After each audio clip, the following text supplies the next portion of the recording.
तर राष्ट्रवादीच्या विलिनीकरणाबाबत आपल्याला आधीच माहिती होतं असं पहिल्यांदाच सुनील तटकरेंनी मान्य केलंय।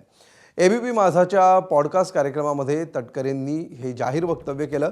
मात्र आपला राष्ट्रवादीच्या विलिनीकरणाला कधीच विरोध नव्हता असंही तटकरेंनी म्हटलं। अजित पवारांच्या अपघाती निधनानंतर सातत्यानं शरद पवारांच्या राष्ट्रवादीचे नेते विलिनीकरणाबाबत बोलताना दिसून आले। मात्र अजित पवारांच्या राष्ट्रवादीनं सातत्यानं विलिनीकरणाबाबत सावध भूमिका घेतली। आता तटकरेंनी विलिनीकरणाबाबत माहिती असल्याचं पहिल्यांदाच मान्य केलंय।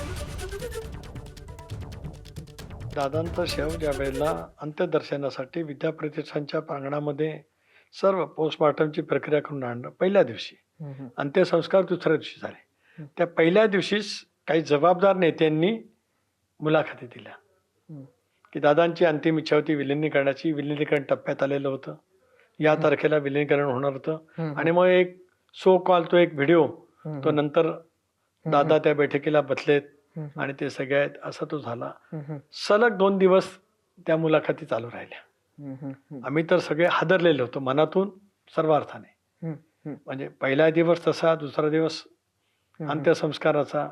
त्यामुळे मी तर मीडियाच्या पुढे बोलण्याच्या मानसिकतेमध्येच नव्हतो। बोललो असतो तर अशुतभान आवरलाच नसता आणि बोलताही आलं नसतं। तर त्याच्यामुळे ज्या पद्धतीने ते सुरू झालं याचा अर्थ लगेचच लक्षात आला, राजकीय अर्थ, की नाही आता याचा काही ना काहीतरी घडत आहे। आणि मग त्याच वेळेला म्हणजे काय काय घडतंय, म्हणजे त्याचं राजकीय विश्लेषण तुमचं राजकीय काय? विश्लेषण असं आहे की विलिनीकरणाची चर्चा जाहीर करणं याचा अर्थ की आता दादा गेलेत आणि विलिनीकरण थांबलं तर आता विलिनीकरण नंतर होईल, याचा आता विलिनीकरणाच्या नंतरचं सिनारिओ टोटल बदलतो। आता म्हणजे माझा काय त्याला विरोध होता अशाला काय भाग नाही। मला त्या गोष्टीची अगोदर माहिती होतीच। दादाने सांगितली होती, आता कोणी काय म्हणाल मला माहिती होतं की नाही। दरम्यान अजित पवारांनी विलिनीकरणाबाबत चर्चा केली होती अशी प्रतिक्रिया शरद पवारांच्या राष्ट्रवादीचे प्रदेशाध्यक्ष शशिकांत शिंदेंनी दिली आहे। जी अजितदादांच्यावर झालेली चर्चा होती, ज्याला ते नाकारत काही लोक होती, परंतु आता त्यांनी इनडायरेक्टली सगळ्यांनी मान्य पण केलेलं की ही चर्चा झाली होती का तर झाली होती।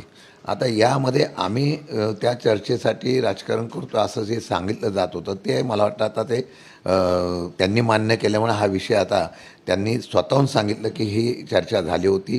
त्या चर्चेमध्ये आता त्यांनी खुलासा केला असेल तर मला वाटतं की तो खुलासा त्यांनी केला।